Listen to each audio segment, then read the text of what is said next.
If your heart feels shattered and you're wondering, will I ever feel whole again? You're not alone. There are moments in life where the pain is so deep, words can't explain it. You smile for the world, but inside you're breaking. You make dua through tears, but it feels like the sky is silent. My dear brothers and sisters, listen carefully. That silence is not rejection, it's preparation. Allah is closer to you in that heartbreak than you realize. The same Allah who split the sea for Musa, who saved Yunus in the belly of the whale, who comforted the Prophet ﷺ in the cave, that same Allah sees you. Sometimes He breaks your heart not to punish you, but to empty it of what was never meant for you, so He can fill it with something better, something lasting. Don't rush the healing. Don't give up in the delay. Your heart is in the hands of Ar-Rahman, the most merciful. And He promises in the Quran, indeed, with hardship comes ease. So if you've been searching for peace, stay with me, because healing may begin with one reminder. And maybe today is the day Allah speaks directly to your heart. Allah sees your pain even when no one else does. There are times when you cry silently, not a soul notices. You walk past crowds, smile at loved ones, but your heart feels heavy. No one asks, no one sees the storm within, but Allah does. He knows what you're holding back, what you're too tired to explain. In the Quran, He says, indeed, your Lord is ever watchful. That means not a tear falls from your eye, except that He knows the reason behind it, even the reasons you're not aware of yet. Sometimes the greatest pain is the kind that has no words. You're not sure what's wrong, you just know something hurts. People around you may not understand, but Allah understands emotions you haven't even verbalized. When Prophet Yaqub alas lost his son Yusuf, he didn't shout in anger. He turned to Allah and said, I only complain of my suffering and sorrow to Allah. That is worship, not weakness. When no one listens to you, don't be disheartened. When your phone stays silent and the room feels empty, it is Allah who remains near. He is As-Samir Alabi, the all-hearing. Sometimes He delays the people, so you turn to Him first. Sometimes He hides understanding in others, so you seek His comfort alone. And that solitude, it can be sacred if you let it. Many carry silent struggles, illnesses, heartbreak, anxiety, financial worries, and they smile so others won't worry, but behind closed doors they crumble. Allah sees that crumble. He is Al-Khabir, the all-aware. And the beauty of His mercy is that He never needs you to explain. He already knows. You just need to turn to Him and say, Ya Allah, you see my pain, help me through it. You may think you're invisible, but to Allah, you're precious. Your late night tears, your hidden efforts to be good, your fight against temptation, it's all being recorded. Allah says, and your Lord never forgets. That includes your patience when things didn't go your way. That includes the days you stayed silent instead of lashing out. It all counts with Him, even if it didn't with others. You're not weak for crying. The Prophet ﷺ cried. His companions cried. Allah praises a soft heart, not a numb one. If your heart feels deeply, it means it's alive. But instead of bottling up your emotions, direct them upwards. Tell Allah, cry in sujood. Let your tears wash away your burden, not because others notice, but because He does. Some people may judge you for being too sensitive. Others may tell you to get over it. But Allah never belittles your pain. He validates it. He heals it. He says, verily, in the remembrance of Allah do hearts find rest. That peace you're searching for, it's not in people understanding you, it's in knowing Allah already does. Even when you feel like your prayers go unanswered, they don't. Allah is listening. He is responding in the way that's best for your soul. Your pain is not punishment. Sometimes it's purification. The weight you're carrying might be Allah preparing you for something greater, something you can't yet see, but He already has written. Never measure your worth by who notices your pain. Measure it by the fact that the most merciful, the King of all kings, sees you struggling and still draws nearer. In Hadith Qudsi, Allah says, I am with my servant when he remembers me. You are never alone in your sadness. He is closer than the people sitting next to you, closer than your own heartbeat. So the next time it feels like no one understands, remind yourself, Allah does, He always has, and He always will. Trust that every tear is seen, every prayer is heard, and every silent ache is being carried by the one who loves you more than anyone else ever could. Don't give up. Your healing begins the moment you truly believe that He sees you. Brokenness is not the end, it's the beginning of healing. Sometimes life breaks you in ways you never saw coming, a loss, a betrayal, a dream that didn't survive. You look in the mirror and barely recognize the person staring back. But what if this brokenness isn't your downfall? What if it's the exact point where healing begins? In the Quran, Allah reminds us that after difficulty, there is ease, not as a sequence, but a package. The pain you feel now is not the end of your story. It's the soil where growth begins. Think of a seed. It must be buried in darkness, split open, and endure pressure before it becomes a tree. In the same way, your heartbreak, your confusion, your breakdown may be the breaking open that allows your soul to expand. Brokenness peels away illusions. It shows you who you truly are, and more importantly, who your Lord truly is. You find strength in sujood that you never looked for when things were easy. Prophet Ayyub, A.S., lost everything, health, wealth, family, yet never lost hope. And from that place of brokenness, he called out, "Indeed, adversity has touched me, and you are the most merciful of the merciful." That prayer was not from comfort, it was born in pain. And yet it was answered. Why? Because even our broken du'as reach Allah when they come from sincere hearts. Healing doesn't begin when the pain ends. It begins the moment you surrender the pain to Allah. When you say, "Ya Allah, I can't carry this alone," that's not weakness. That's wisdom. Brokenness brings you back to the one who can actually mend you. It tears you away from false dependencies and anchors you in divine reliance. That's where true healing starts. Too often we think we have to be whole to be loved by Allah. But He is not like people. He doesn't wait for perfection to show mercy. He says in the Quran, "Call upon me, I will respond to you. Not once you're better, but now as you are. Broken, tired, unsure, and still worthy of His love and attention." That is His mercy. Sometimes what breaks is the ego, not the soul. You lose what made you arrogant, what distracted you from prayer, what kept you attached to dunya. And though it hurts, it's a mercy in disguise. Because when you lose what doesn't serve your akhirah, you gain what draws you nearer to Allah. That's not a breakdown, that's a breakthrough. When your plans fall apart, know that they weren't strong enough to carry your future. When your heart feels shattered, know that perhaps it was filled with what was never meant to stay. And when you're kneeling in sujood with a heart in pieces, know that's the most honest form of worship. Healing begins when you stop pretending and start surrendering. Allah never promised a life without hardship, but He promised to be near the brokenhearted. He says, "Indeed, Allah is with the patient," not with the perfect, not with the unscarred, but with those who endure. So when you feel shattered, remember, you are in the company of divine mercy. Your brokenness is not a flaw, it is an opening.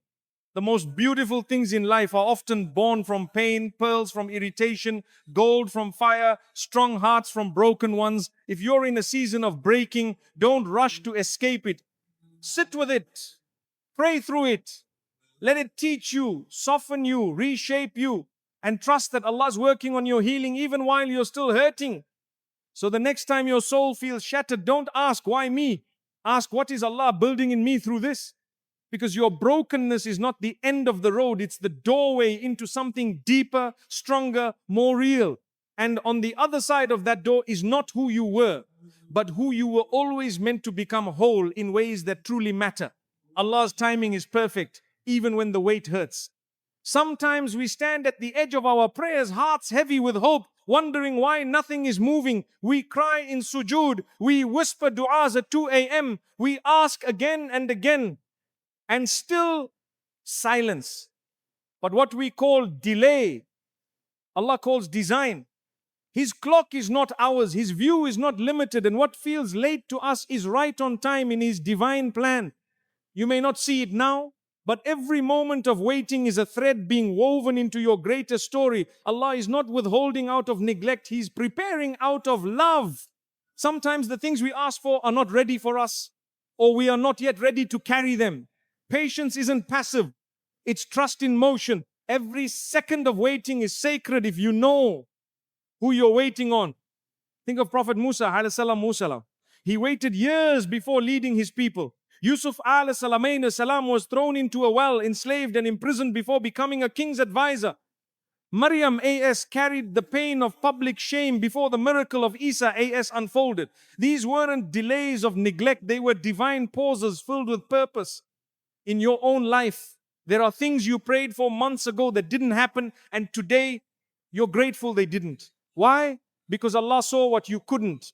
He protected you from what you thought was a blessing, and He held you back so that you wouldn't step forward into harm. That is not rejection. That is mercy beyond comprehension. Sometimes the waiting period itself is what shapes us.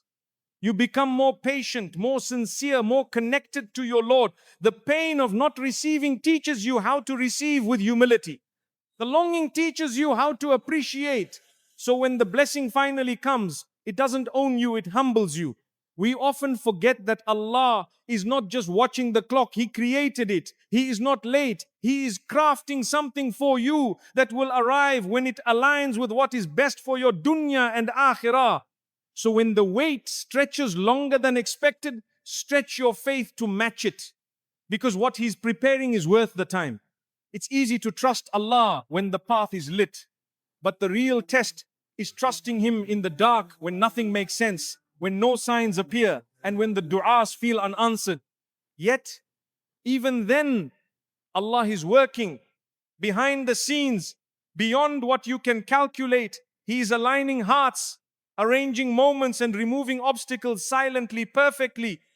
The delay may be your protection from arrogance. Had the blessing come earlier, you may have thought it was all you're doing. But when it arrives after tears, humility, and brokenness, you know for sure this was from Allah alone. That realization is more valuable than the gift itself, because it transforms your heart, not just your life.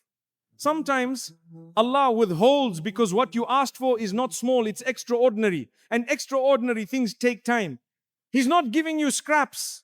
He's building something that will be worth the fall, the silence, the wait. Just like the seed that grows silently underground before it breaks the surface, your answer is preparing to bloom. Let your patience become your worship. Let the waiting deepen your dua. Allah hears every word, He sees every tear. And while you are waiting, He's not idle. He is active in the unseen, shaping your future, healing your past, and strengthening your heart to receive what is written for you. Even the pain you feel in waiting is not wasted.